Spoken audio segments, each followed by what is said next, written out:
fellowship with Jesus, any 1 minute that you leave the presence of God, you are in error. That's a secret. I'm not talking about you being in the presence of God on your knees, but you see, whatever you are doing, you have Jesus not at the back or back at the front of your consciousness. Any 1 minute that you are not in oneness or in fellowship with Jesus, you are in error. It's not like, oh, by mistake you will be in error. Jesus is like a straight line. That is how Jesus is like. It's a straight line. If you go and pass here small, Jesus is not there. It's not as if it will necessarily be a sin, but you are in error. And you are not following purpose. That is why the carrying of the cross is daily. Paul also said, I die daily. Daily does not mean once a day, like over a drone once a day. Daily means every moment. Also across no. It is a kind of fellowship with Jesus.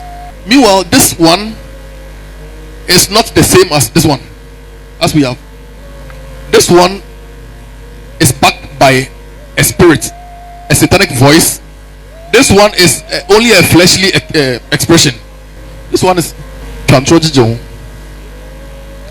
kind of, I think, flesh. You have to make sure you balance the equation. And you see, I said it once here that Satan, to the believer, he doesn't like to really operate by this one. This one is too low for him.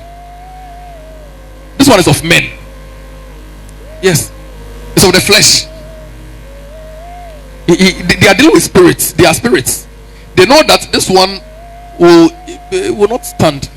So for the believer, Satan likes to use, he likes to connect this one, especially when it is scripture. He likes to give true statements, and he likes to quote scripture. He knows you think twice and you agree with scripture. For instance, if you are here now, Satan will not come with things like don't forgive. He knows that you are scripturally past that stage. If a spirit comes and you don't forgive, you don't want to insult him, and you know this one is not what Jesus taught us. He will not come with that one. He can come with forgive him. Then he will bring another scripture that says, you know, if one eye is the problem, make sure you use knife and bring it out.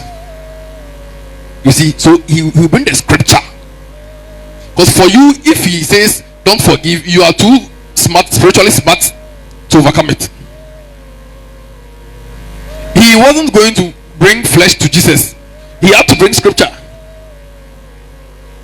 Because he knows Jesus is advanced. So if your own Satan is bringing, he won't be. If somebody is bringing this one, then the level at which you are is too bad. It's too bad. May you not be at this level. At least let them bring, scripture to try to deceive you. Don't get me wrong. Scripture is what you use, but there are two dimensions of scripture. There is the letter of the word, and there is the spirit of the word. All is Bible verse, but one kills, one produces death, and one produces life. So draw your sword. Then you just quote Bible, so that you line the kids up in the. But it's not bad, but may it be backed by the spirit of truth. You know, a typical example of how to understand the spirit of the word and the letter of the word. When Brother Richard is at home, the kids come from school, and you tell them, don't put on the television until you have finished your homework. Then Jojo says, okay. So he just goes out and plays football. He only understood the letter of what you are saying. What you tried to say is that do not do anything. Stop all you are doing. Finish the homework first. Do the homework first. That's the spirit of what you are saying. The intention behind what you are saying. your heart behind what you are saying. Meanwhile, he understood the letter. He didn't understand that you are saying don't go anywhere, finish the work. He said, okay, I shouldn't put on a TV. Okay, I can go and play football. But and he is violating the same thing that you are saying he shouldn't do.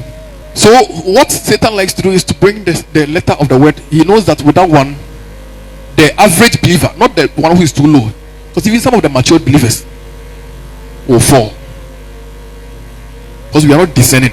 That is why you need to discern, so that when somebody quotes scripture, you know if though what you are saying is scripturally right, who is the one inspiring this your advice?